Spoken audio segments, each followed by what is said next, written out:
Marco Paz Pellat, un tema de tecnología y como los que tú tienes siempre me dejan con ideas nuevas y con sorpresas nuevas. El Internet de los sentidos. A ver, ¿qué es el Internet de los sentidos? Porque yo siento que ahorita estoy inmerso en él. Claro. Por vía del Internet los puedo ver a ustedes, puedo hablar con ustedes, puedo hacer con... Digo, a ver, pero creo que es un poco más sofisticado lo que tú Así quieres es. platicar. Lo que hemos venido platicando en las últimas semanas es que hay un cambio radical en el uso de Internet. Ya se está agotando el modelo actual y ahora se está proyectando una especie de combinación o conexión entre el mundo real, físico, humano, y el mundo digital. Por eso empiezan a salir estas posturas como lo que plantea de este universo paralelo Facebook y también esto que se llama el Internet de los sentidos. Hasta hace poco conocíamos del Internet de las cosas, lo que nos permitía a través de la red interconectar un montón de dispositivos que teníamos en casa o en las empresas a través de estos asistentes virtuales, lo cual nos permitía utilizar todos estos dispositivos, administrarlos a través de comandos de voz. O en tu reloj, o en tu teléfono, o en tu abrigo. Entonces, eso te facilitaba mucho la vida porque ya no tenías que hacerlo individualmente. Pero ahora hay debido al crecimiento de la conexión de 5G que va a permitir el poder transportar una cantidad importante de datos, a los avances en los dispositivos y sensores inteligentes, la realidad virtual y aumentada y la inteligencia artificial, vamos a pasar de este Internet de las cosas al Internet de los sentidos. ¿Qué significa? Meterte de lleno a vivir la experiencia con los 5 sentidos totalmente habilitados por la tecnología. Es como una combinación entre lo humano, lo físico y lo digital. Y meterte, ser inmersivo en ello. Por ejemplo, Ericsson sacó un informe que habla sobre las expectativas de lo que eso va a ser. Se piensa que se va a desarrollar de aquí a los 10 próximos años. Ericsson, ¿estás hablando de la compañía telefónica sueca? Así es, exacto. Que sí hizo este informe. Dice, lo principal es que el cerebro se va a convertir próximamente en la interfaz entre la máquina y este mundo digital. Va a haber sensores, Eduardo, de tal manera que tú vas a pensar y automáticamente a través de estos sensores se va a comunicar la instrucción a las ¡Qué máquinas. divertido! Esto puede ser divertidísimo. Totalmente. Va a eliminar un montón de dispositivos que, como el tablero, los comandos de voz, etcétera. ¿Qué se va a dar, por ejemplo, en la materia de la vista, del primer sentido, que es la vista? Prácticamente vamos a vivir en mundos digitales, Eduardo. Ya va a ser difícil distinguir cuál es la realidad y cuál es... Pero dame un ejemplo, ¿cómo? A ver, ¿qué voy a traer mis Por ejemplo, vas a tener diferentes figuras holográficas en tercera dimensión, ¿no? Totalmente muy similares, pues como si tuvieras el contacto humano, casi perfectas estas proyecciones que la vas a tener en cualquier momento, de tal manera que se va a romper ese espacio, ¿no? No está mal. O sea, puedo tener mascotas digitales. Totalmente. Entre otras cosas. Entre otras cosas, vas a poder crear tus propias necesidades, pues, por decirlo así. En materia de oído, vas a poder administrar todos los sonidos a través. Y por ejemplo, una aplicación va a hacer que la traducción o la necesidad de aprender idiomas se va a eliminar porque vas a tener traductores en tiempo real. Bueno, ya esos sí existen. Pero estos van a ser totalmente naturales. Hay unos audifonitos que te pones, van captando y te traducen. Esto va a ser para todos los idiomas, de tal manera que se va a romper las limitaciones del idioma. En el olfato, ahorita de alguna forma ya se ha experimentado con algunos libros que tienen ciertos olores que te permiten imaginar lo que estás leyendo.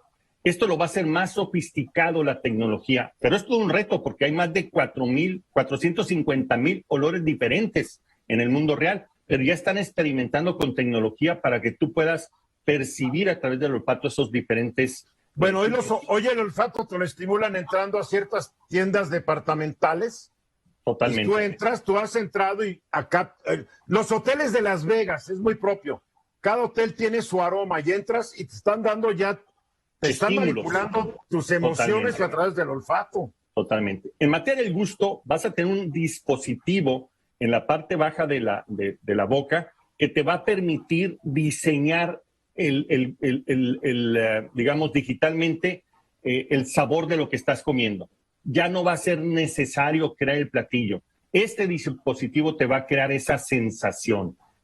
Y en materia de tacto, va a haber estas conexiones a todos tus nervios, de tal manera que tú vas a sentir casi como si fuera real cuando estás presionando este holograma para sentir en términos de tus nervios esa sensación. Esto va a ser Marco, muy útil. ya con todo esto, ¿para qué voy a necesitar un cuerpo? Te pregunto, porque digo, voy a ser biónico, ¿para qué necesito un cuerpo? De hecho, hay quienes piensan que ese es el verdadero cielo, cuando te desprendes de tu necesidad de tu cuerpo físico a través de esta inmersión en lo digital. Entonces, que el famoso cielo que se ha planteado, eso en realidad es, porque ya no dependes de tus limitaciones físicas, ya lo tienes todo en el mundo digital.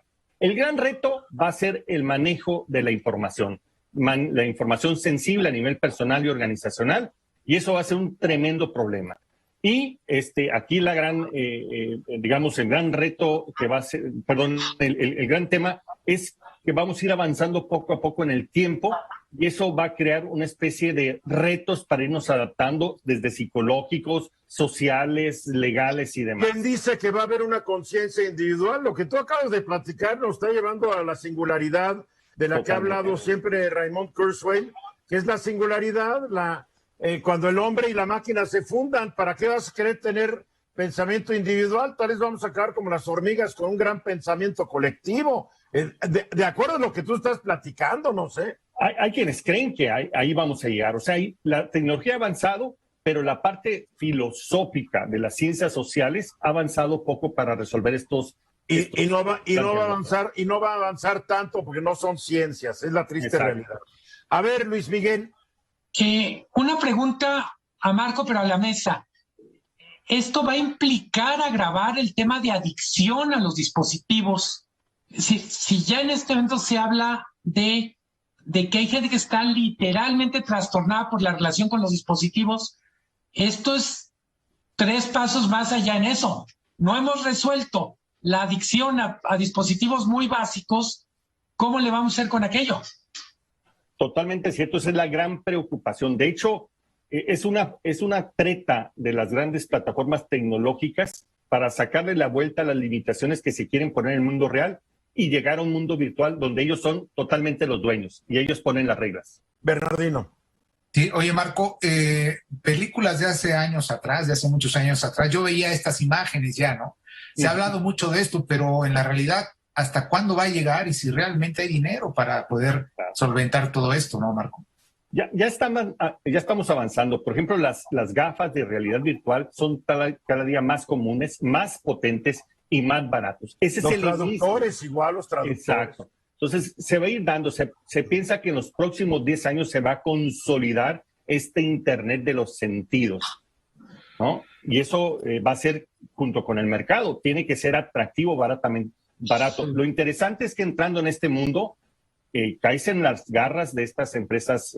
Pero todo se va a tener que redefinir a fin de cuentas, todo lo que han sido los principios, los cánones, las concepciones de lo que es el ser humano hasta el momento, van a tener que variar necesariamente. Ni modo, la tecnología va a acabar transformando nuestra especie.